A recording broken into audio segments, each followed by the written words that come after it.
এক মেয়ে তার মাকে জিজ্ঞেস করলো যে মা, আমাদের কি শখ আহ্লাদের কোনো দাম নেই? আমাদের কি শখ আহ্লাদ কখনো পূরণ হবে না? মেয়ে বললো, আরে পাগলি, কি বললি? তুই বড় হবি, তোর বিয়ে হবে, তোর প্রত্যেকটা শখ আহ্লাদ তোর স্বামী পূরণ করবে। মেয়েটা অপেক্ষা করলো স্বামীর জন্য। মেয়ে যখন বড় হলো, মেয়েটা স্বামীকে বলল বিয়ের পরে যে স্বামী, আচ্ছা আমাদের মেয়েদের জীবনে কি কোনো শখ আহ্লাদের কোনো দাম নেই? স্বামী বলল, আরে তুমি কি পাগলি? তুমি এখন বিয়ে করেছো, বউ হয়েছো, তোমার বাচ্চা হবে, বাচ্চাকে মানুষ করবা, তোমার ছেলে তোমার শখ পূরণ করবে। মেয়ে অপেক্ষা করলো, ঠিক আছে, হয়তো বা আমার সন্তান আমার শখগুলো পূরণ করবে। ছেলের মা হলো, একদিন সন্তানকে বললো, আচ্ছা বাবা, আমাদের মেয়েদের শখের কি কোনো দাম নাই?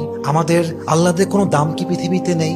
সন্তান বলছে, মা তোমার কি মাথা খারাপ? তোমার বয়স হয়ে গিয়েছে, তোমার এক পা কবরে ঢুকে গিয়েছে, তুমি এখন আল্লাহ বিল্লাহ করবা, কবরের ফিকির করবা। তখন মেয়েটা বুঝতে পারলো যে আসলে পৃথিবীতে নারীদের শখ বলতে কিছু নেই। পৃথিবীটা নারীদের আহ্লাদ পূরণের জায়গা নয়। নারীদের প্রথম এবং শেষ ঘর কবর ছাড়া আর কিছুই হতে পারে না। ঠিক কিনা বলেন?